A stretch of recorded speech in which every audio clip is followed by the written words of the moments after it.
Hello everyone. तो आखिरकार चलिए अब पीजीटी के लिए मैं शुरू करने जा रहा हूँ एमसीक्यू सेशन। लैब असिस्टेंट के लिए मैं नहीं कर पाया उतने अच्छे तरीके से, बट आई एम श्योर कि हर यूनिट में से कम 100 एमसीक्यू, ठीक है, 100 एमसीक्यू पीवाईक्यू लेकर के आऊँगा आपके पीजीटी के लिए। जैसे जो पीजीटी स्टार्ट होने वाली है 17 तारीख से, उसमें हर यूनिट से कम 10-15 यूनिट तो मैं कवर कर दूंगा। आपका 50-50 क्वेश्चन करके हर वीडियो में अपलोड करूँगा। ओके, ये चीज़। तो चलिए आज हम लोग शुरू करते हैं फिजियोलॉजी ऑफ मैमल से। फिजियोलॉजी ऑफ मैमल हम लोग शुरू करने जा रहे हैं एंड इसमें देखते हैं कि क्या क्या क्वेश्चंस हैं, किस तरह से आए हैं। और जैसा आप सब जान ही रहे होंगे, अगर दे रहे होंगे लैब असिस्टेंट का एग्ज़ाम, तो क्वेश्चन कुछ ज़्यादा नहीं है, मतलब मीडियम के लेवल पे ही है, हार्ड नहीं है, ठीक है ना, मीडियम लेवल पे है एंड उसी तरह से आ रहा है। और पीजीटी में भी जान रहे हैं आपका मीडियम से इंटरमीडिएट लेवल पे ही पूछेगा एंड मैं कोशिश करूँगा कि एनसीईआरटी बेस अब लेकर के आऊँ, क्विक रिवीजन आप सबके लिए भी, तो वो भी आपके लिए कारगर होगा। और जो क्वेश्चंस है वो भी आप पीवाईक्यू से समझ जाएंगे अप्रॉक्स कि किस तरह से क्वेश्चंस दे सकते हैं, क्योंकि जेएसएससी वालों के पास तो ऑलरेडी पता ही है कि क्वेश्चन का उतना कोई खास गुच्छा रहता नहीं है, ठीक है ना, वो लोग बस कॉपी कैट ही करते हैं इधर उधर के एग्जामिनेशन से। तो चलिए हम लोग शुरू करते हैं। तो सबसे पहला क्वेश्चन यहाँ पे कि ह्यूमन हार्ट इज़, जो इंसानी हृदय है वो क्या है, इसमें से कौन सा ऑप्शन होगा, इंसानी हार्ट इसमें से कौन सा होगा, ये आपको इसमें बताना है, ठीक है। सबसे पहला आंसर है न्यूरोजेनिक है कि मायोजेनिक है कि both A B and venous है। तो मालूम ही होगा यहाँ पे कौन सा ऑप्शन होगा, यहाँ पे मायोजेनिक है। मायोकार्डियम पता है, इसमें टिश्यू वो कौन से होते हैं, कार्डियक सेल होते हैं, इसमें कार्डियक टिश्यू से बना होता है ये। ओके, चलिए मायोजेनिक होगा इसका आंसर। नेक्स्ट है कि कौन से मेंबर, कौन सा क्लास का मेंबर के पास में बंडल ऑफ हिस रहता है। पता है ना आपको कि जो मैमेलियंस होते हैं उनके हार्ट में क्या चीज़ आपको बंडल ऑफ हिस देखने के लिए मिलता है, पुरकिंज फाइबर्स देखने के लिए मिलता है। तो याद कीजिए किस में होंगे, वो मैमल्स में ही होंगे। किस में होंगे, मैमल्स में होंगे, ठीक है। नेक्स्ट क्वेश्चन है आपका, नेक्स्ट क्वेश्चन में आपका है कि बंडल ऑफ हिस किस में पाया जाता है। ऑब्वियस सी बात है, अभी जस्ट बताएं कि बंडल ऑफ हिस किस में पाया जाता है। इसी तरह का क्वेश्चन पूछेगा कि जैसे नस का नाम पूछ दिया कि बंडल ऑफ हिस किस में पाया जाता है, तो बंडल ऑफ हिस आपका पाया जाता है किस में, लंग्स में, ब्रेन में, किडनी में कि हार्ट में, हार्ट में पाया जाता है। सिंपल क्वेश्चन है एकदम। और ये पीवाईक्यू है, ठीक है ना, ये अभी मैं जितने भी ला रहा हूँ ना आप सबके लिए वो पीवाईक्यू है, असल में कुछ और नहीं है। क्या है वो, पीवाईक्यू है। ओके, तो हार्ट होगा इसमें ऑप्शन। नेक्स्ट है सी डी, यहाँ पे CD4 T cell, CD4 T cell को हम लोग क्या कहते हैं, यहाँ पे ये बोला गया है किलर टी सेल बोलते हैं, हिस्टोसाइट्स टी सेल बोलते हैं कि हेल्पर टी सेल बोलते हैं कि फैगोजोम्स कहते हैं। आपको इसमें से बताना है कि क्या बोलते हैं हम लोग यहाँ पे, हेल्पर टी सेल, फैगोजोम्स, हिस्टोसाइट्स बोलते हैं या किलर टी सेल बोलते हैं। तो इसका आंसर होगा हेल्पर टी सेल होगा, ठीक है ना, हेल्पर टी सेल होगा इसमें, हेल्पर टी सेल होगा। ओके, आगे बात समझ में चीज। चलिए नेक्स्ट क्वेश्चन यहाँ पे है कि डिफिशियंसी ऑफ प्लेटलेट्स, ध्यान से सुनिएगा, अगर खून में प्लेटलेट्स की कमी हो जाए, ध्यान से सुनिएगा, अगर खून में प्लेटलेट्स की कमी हो जाए, ठीक है, तो प्लेटलेट्स की कमी हो जाता है तो उस बीमारी को हम लोग क्या बोलते हैं, पॉलीथेमिया, ठीक है, थर्मोसाइटोपेनिया या थैलेसेमिया या नन ऑफ दिस, इसमें से आपको बताना है। थर्मोसाइटोपेनिया या फिर आपको बताना है पॉलीथेमिया या थैलेसेमिया। थैलेसेमिया तो देखिए यहाँ पे होगा ही नहीं, ठीक है, यहाँ पे थैलेसेमिया क्या चीज़ है, ऑप्शन होगा ही नहीं। क्यों, क्योंकि थैलेसेमिया जो बीमारी है वो असल में किस में होता है, थैलेसेमिया तो पता है ना कि खून का क्वांटिटी और क्वालिटी वाला जो एसर्शंस रीजन में आता है, आपको पता होगा सिकल सेल एनीमिया और थैलेसेमिया, ठीक है, क्वांटिटी वाला यहाँ पे केस चलता है, तो ये तो होगा ही नहीं, ठीक है। पॉलीथेमिया ये भी नहीं होगा आंसर। थ्रोम्बोसाइटोपेनिया, क्यों, क्योंकि थ्रोम्बोसाइट से यहाँ पे ये प्रोथ्रोम्बिन, याद है ना, ब्लड क्लॉटिंग में जो रोल प्ले करता है प्रोथ्रोम्बिन, है कि नहीं ये चीज़, तो इसी वजह से यहाँ पे थ्रोम्बोसाइटोपेनिया होगा। ओके, नेक्स्ट क्वेश्चन है कि ब्लड यहाँ पे क्या है, ब्लड एक तरह का लिक्विड कनेक्टिव टिश्यू है कि कनेक्टिव टिश्यू है कि एरोल टिश्यू है कि क्या है। एरोल और रेटिकुलर टिश्यू तो होगा ही नहीं, एरोल और रेटिकुलर टिश्यू तो कभी नहीं होगा। अब कनेक्टिव में और लिक्विड कनेक्टिव में, ये दो में आपका कन्फ्यूजन होगा। तो याद रखिएगा ब्लड तो ऑलरेडी क्या है, फ्लूइड है, तो ऑब्वियस बात है ये लिक्विड होगा, ठीक है। तो ऑप्शन यहाँ पे सी होगा, लिक्विड होगा, ठीक है। चलिए नेक्स्ट क्वेश्चन यहाँ पे कि which of the following is called pacemaker of heart. Heart में जो पेस मेकर ऑफ हार्ट किसे कहते हैं, हार्ट में किसे कहते हैं।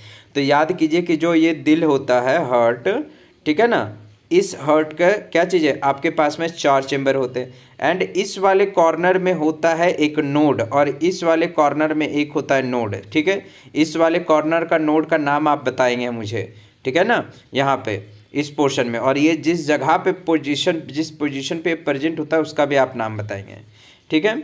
तो वो बताना है आपको। तो यहाँ पे बताइए कि ये वाला नोड को क्या कहते हैं। इसको हम लोग कहते हैं SAN नोड, ठीक है, यानी साइनो आर्टियल नोड कहते हैं।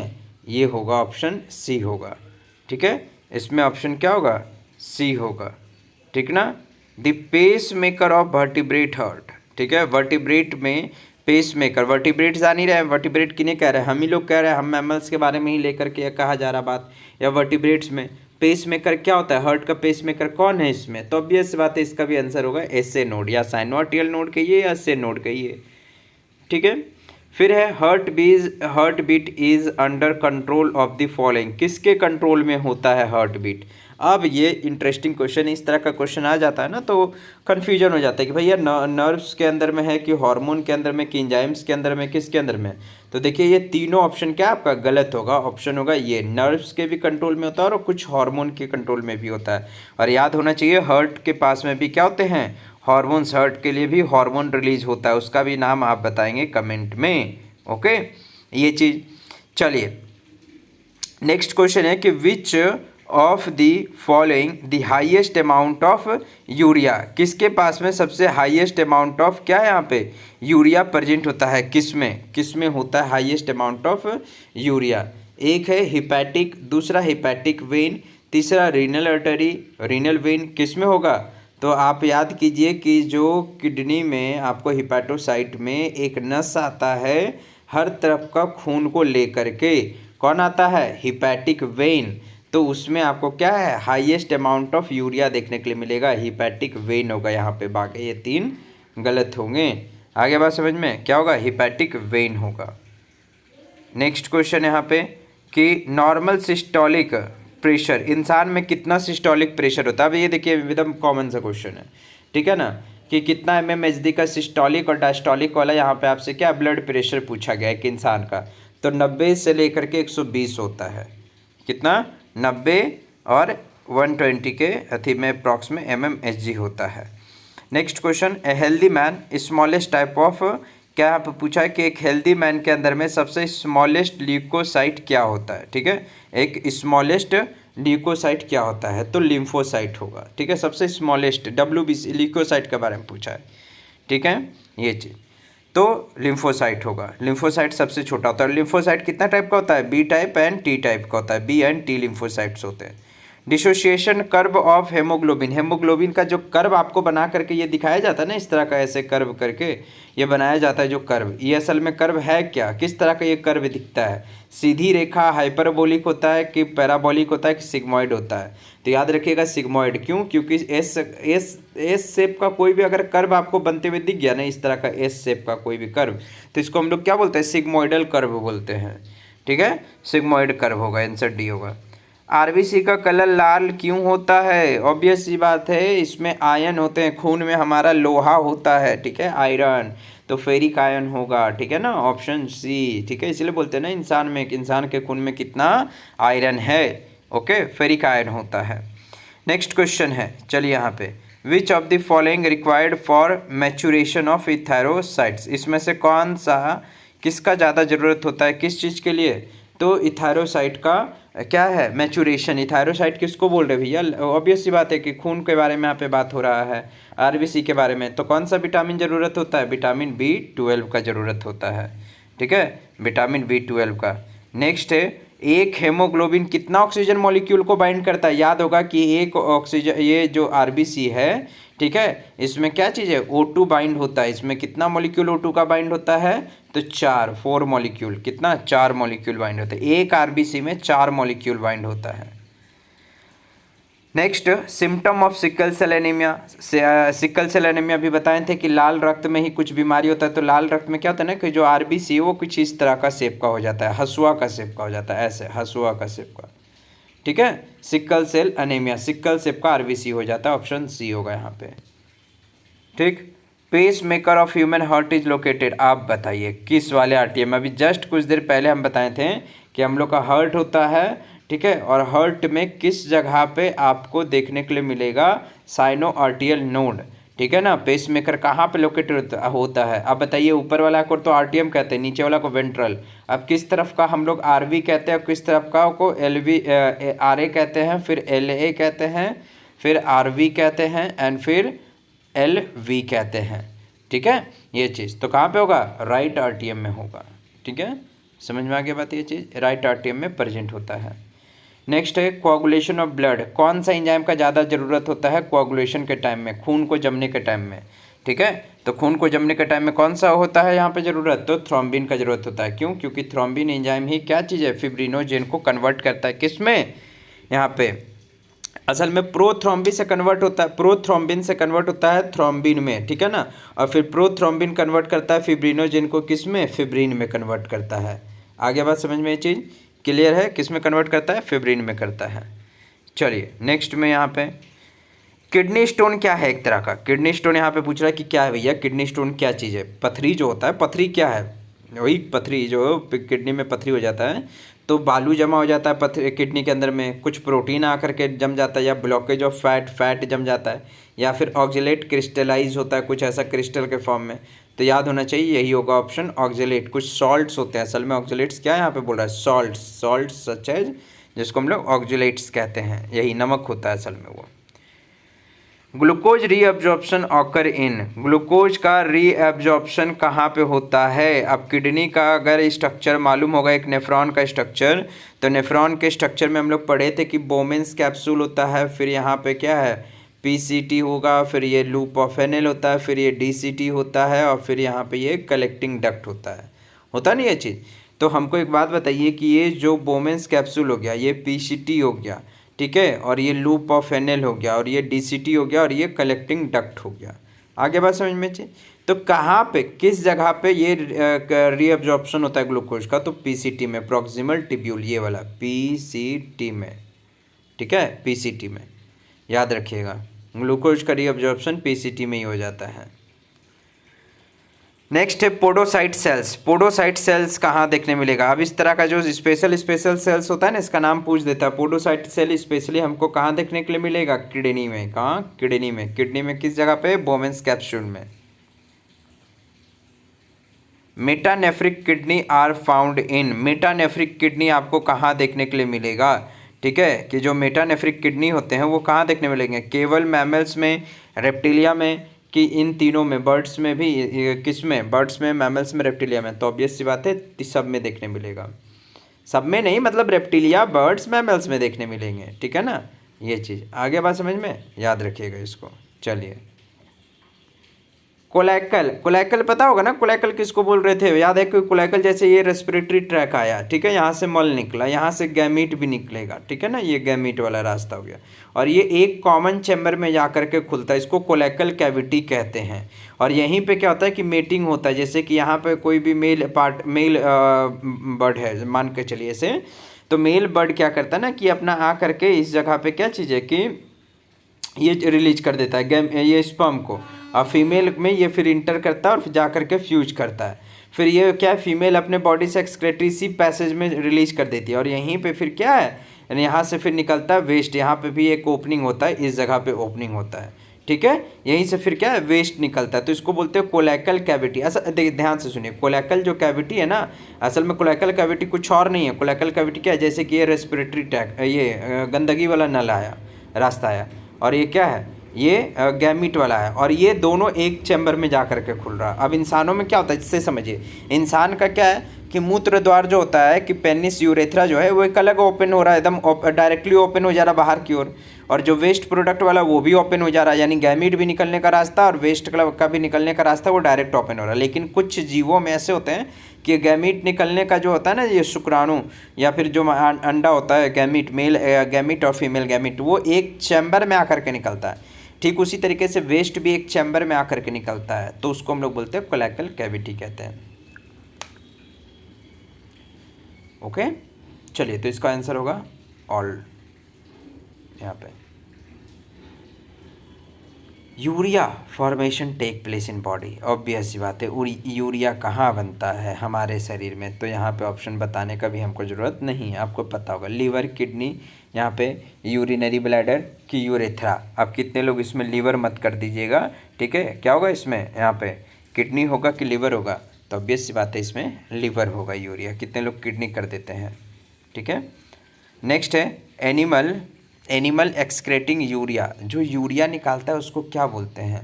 यूरिया निकालने वाले को यूरोकोटेलिक बोलते हैं, और यूरिक एसिड निकालने वाला को, ध्यान से सुनिएगा, यूरिक एसिड निकालने वाला को यूरोकोटेलिक बोलेंगे। और यूरोटेलिक किसको बोलेंगे? जो यूरिया निकालेगा। जो अमोनिया निकालेगा उसको अमोनोटेलिक कहेंगे। आगे बात समझ में, ये चीज़ क्लियर है। फ्लेम सेल्स, एक्सक्रेटरी सेल होता है फ्लेम सेल्स। फ्लेम सेल क्या होता है? एक तरह का एक्सक्रेटरी सेल होता है। बहुत इंपॉर्टेंट बात, ये चीज़ याद रखिएगा, ठीक है। वैसे ही करके यहाँ पे देखिए आपके सामने कुछ कुछ सेल्स का नाम लिखे हैं जो जीवों में पाए जाते हैं कि स्पेशल टाइप का, जो कि एक तरह से क्या रोल प्ले करते हैं?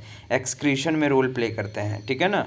किस में रोल प्ले करते हैं? एक्सक्रीशन में, ठीक है। जैसे यहाँ पे देखिए कि आपके सामने जो है ये रेनेट सेल, रेनेट सेल क्या चीज़ है यहाँ पे? रेनेट सेल असल में ये भी किस में पाया जाता है? एस्क्लेहेल्मिन्थ में, मतलब कि हेल्मिन्थ में पाया जाता है। किस में पाया जाता है?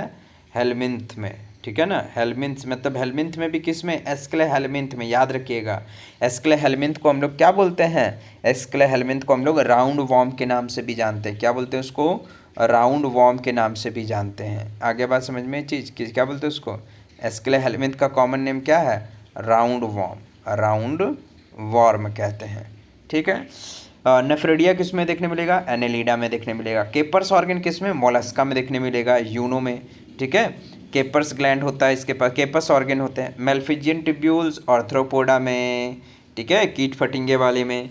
यहाँ पे आपको कॉक्सियल ग्रंथियाँ, कॉक्सियल ग्लैंड एक बोलते हैं उसको, कॉक्सियल ग्लैंड, जो कि क्रस्टेशियन यानी कि झींगा उंगा मछली जो होता है ना, क्रस्टेशिया, उसमें आपको देखने मिलेगा, क्रस्टेशियन में देखने मिलेगा, ठीक है, ये चीज़। फिर है क्लोरोगैन सेल्स, केचुआ, केचुआ में आपको कौन सा? क्लोरोगैन सेल्स देखने मिलेगा, यानी कि केचुआ में आपको देखने मिलेगा ये ऑर्गन, ये सेल, जो कि क्या एक्सक्रेटरी सेल का काम करता है, ठीक है। किडनी ट्यूब्यूल्स ओरिजिनेटेड, अब यहाँ पे इंटरेस्टिंग सवाल है भैया। देखिए यहाँ पे जर्म लेयर जो होते हैं तीन होते हैं। कितने होते हैं जर्म लेयर यहाँ पे? जर्म लेयर यहाँ पे 3 होते हैं टोटल, ठीक है ना।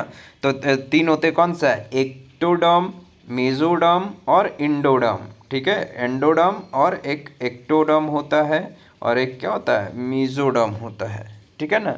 तो बोलिए यहाँ पे किससे होता है? किडनी ट्यूब्यूल्स किससे ओरिजिनेट होता है? मेसोडर्म से होता है, ठीक है, मेसोडर्म से, याद रखिएगा। और रोडोप्सिन ए पिगमेंट कहाँ मिलता है भैया? सिंपल सा बात है, रोडोप्सिन ऑर्गन, याद, रोडोप्सिन जो पिगमेंट है वो देखने में मदद करवाता है।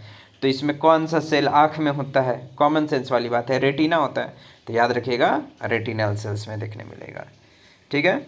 नेक्स्ट क्वेश्चन है कि ब्रेन ओरिजिनेट फ्रॉम, ब्रेन किससे ओरिजिनेट होता है हम लोग का?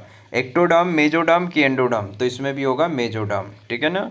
Next question, internal ear field with, हम लोग के कान में एक तरह का लिक्विड आता है, ध्यान से सुनिएगा। विट्रस ह्यूमर आँख में होता है, ये फ्लूइड। एक्वस ह्यूमर ये भी आँख में होता है, ठीक है ना। पेरिलिम्फ, ये चीज़, ये भी आप देखिएगा कि ये किस में, ये आपके लिए क्वेश्चन है कि ये किस में ये लिक्विड पाया जाता है। फिर इंडोलिम्फ, ये कान में होता है, ये एक तरह का फ्लूइड का नाम है जो कि हम लोग का कान में पाया जाता है। फिर एक केमिकली एंड एंटीबॉडी, असल में एंटीबॉडी है क्या? केमिकल के तौर पे अगर देखा जाए तो एंटीबॉडी है क्या? एक तरह का लिपिड है, लिपोप्रोटीन है कि न्यूक्लियोप्रोटीन है कि प्रोटीन है? तो याद रखिएगा प्रोटीन है। क्या है? प्रोटीन है, ठीक है ना। क्या चीज़ है यहाँ पे? प्रोटीन, ठीक है, प्रोटीन। एंटीबॉडी क्या है? प्रोटीन है। नेक्स्ट क्वेश्चन है प्रोपियोनी बैक्टीरियम एल्ड, प्रोपियोनी बैक्टीरिया से एक तरह का हम लोग पदार्थ निकलवाते हैं, वो एक तरह का पदार्थ प्रोड्यूस करता है जो कि हम लोग के लिए बहुत बहुत उपयोगी है, ठीक है ना। ये चीज़ प्रोपियोनियम बैक्टीरिया याद रखिएगा, ये माइक्रोबायोलॉजी से क्वेश्चन दे दिया है कि कौन सा बैक्टीरिया इंडस्ट्रियल पर्पज से इस्तेमाल होता है, तो याद रखिएगा B12 विटामिन हमको मिलता है प्रोपियोनी बैक्टीरियम से। इसी तरह से कुछ और हाँ, लैब असिस्टेंट में क्वेश्चन दिया था कि बताइए कि कौन सा ब्रेड या कौन सा चीज़ सबसे ज़्यादा सॉफ्ट होता है, सबसे ज़्यादा सॉफ्ट होता है, तो शायद स्विस चीज़ सबसे ज़्यादा सॉफ्ट होता है, उसमें बड़ा बड़ा कार्बन डाइऑक्साइड का छेद होता है, ठीक है ना। ये चीज़ सलाइवा में कौन सा एंजाइम होता है, ठीक है ना, सलाइवा में कौन सा एंजाइम होता है, याद कीजिए। अमाइलेज को एक और नाम से पुकारते हैं, टाइलिन बोलते हैं उसको, तो यहाँ पे टाइलिन होगा, ठीक है। ये चीज़ जाइमोजेन सेल्स याद कीजिए भैया, जाइमोजेन सेल्स क्या है, एक तरह का जाइमोजेन सेल्स जो कि गैस्ट्रिक ग्लैंड से, जाइमोजेन सेल्स एक तरह का गैस्ट्रिक ग्लैंड में प्रेजेंट होता है और ये एक तरह का क्या एंजाइम को रिलीज करता है। किस तरह का एंजाइम को ये रिलीज करता है यहाँ पे, जाइमोजेन सेल्स, तो पेप्सिनोजेन को रिलीज करता है, किसको, पेप्सिनोजेन को रिलीज करता है, ओके, याद रखिएगा zymogen cell. Which of the following secretions associated with digestion not have enzyme, ध्यान से सुनिए क्या बोला है कि इसमें से कौन सा ऐसा ऑप्शन है जो कि क्या है कि सेक्रेशन एसोसिएटेड, मतलब कि वो निकलता तो है, which digestion does not have enzyme, digestion में रोल प्ले करता है लेकिन वो एक तरह से मतलब कि एंजाइम में नहीं है, वो पाचन से संबंध रखता है लेकिन एंजाइम नहीं है, तो बाइल होता है, बाइल जूस, ठीक है ना, बाइल, ये एंजाइम नहीं है, एक तरह का बस पदार्थ है जो कि हम लोग का बॉडी में फैट को तोड़ने के लिए होता है। डेंटाइन ऑफ टीथ, अब यहाँ पे एक और क्वेश्चन आ गया कि हम लोग का जो दांत है यानी कि जो टीथ है वो किससे ओरिजिनेट होता है, तो इसमें भी ऑप्शन होगा मेजोडर्म होगा, किससे, मेजोडर्म से ही ओरिजिनेट होता है, ठीक है। ये चीज़ ब्रूनर्स ग्लैंड किस में होता है, ब्रूनर्स ग्लैंड याद कीजिए, ब्रूनर्स ग्लैंड कहाँ पे होगा, तो ड्यूडेनम के पास में होता है ब्रूनर्स ग्लैंड, ठीक है। Next question, digestive tract of human lack of dash enzyme, ध्यान से क्वेश्चन देखिएगा कि digestive tract of human adult, इंसान में कौन सा, इंसान का जो पाचन तंत्र होता है ना उसमें एक एंजाइम नहीं पाया जाता है, बाकी सब पाया जाता है, पेप्सिन होता है भैया, होता है, लिपेज होता है, ट्रिप्सिन होता है, लेकिन रेनिन नहीं होता है, रेनिन बच्चों में पाया जाता है जब वो चाइल्डहुड में रहते हैं, क्यों, क्योंकि रेनिन का काम होता है किसको तोड़ना, दूध के प्रोटीन को तोड़ना, ठीक है ना, जो कि दूध, इसीलिए बड़े जब भी दूध पीते हैं तो क्या हो जाता है, लूज मोशन हो जाता है या पेट कंट्रोल में नहीं रह पाता है, ठीक है। अब यहाँ पे एक और क्वेश्चन है कि जो ब्रेन है हम लोग का वो किससे ओरिजिनेट हुआ है, ठीक है, ब्रेन हम लोग का किससे ओरिजिनेट हुआ है, एक्टोडर्म, मेजोडर्म की एंडोडर्म की एक्टोमेजोडर्म, तो यहाँ पे एक्टोडर्म होगा, ब्रेन ओरिजिनेट्स फ्रॉम एक्टोडर्म, ठीक है, ब्रेन ओरिजिनेट हुआ किससे, एक्टोडर्म में। Major site of absorption of water, water का सबसे ज़्यादा एब्जॉर्प्शन कहाँ पे होता है, स्टमक में, ड्यूडेनम में, स्मॉल इंटेस्टाइन, लार्ज इंटेस्टाइन, तो ऑब्वियस सी बात है ये सारे ऑप्शन गलत होंगे, स्मॉल इंटेस्टाइन होगा इसमें ऑप्शन, ठीक है, क्या होगा, स्मॉल इंटेस्टाइन में होगा। सिंथेसिस ऑफ प्रोथ्रोम्बिन, ठीक है, सिंथेसिस ऑफ प्रोथ्रोम्बिन यानी प्रोथ्रोम्बिन कहाँ पे बनता है, और याद होगा कि प्रोथ्रोम्बिन विटामिन ए, B2D ऐसे करके, मतलब डी नहीं होगा क्योंकि डी तो हमें धूप से मिलती है, तो लीवर बहुत बड़ा रोल प्ले करता है, आ रहा बात समझ में, क्या चीज़, लीवर, कौन होगा यहाँ पे आंसर, लीवर होगा, ठीक है, ये चीज़।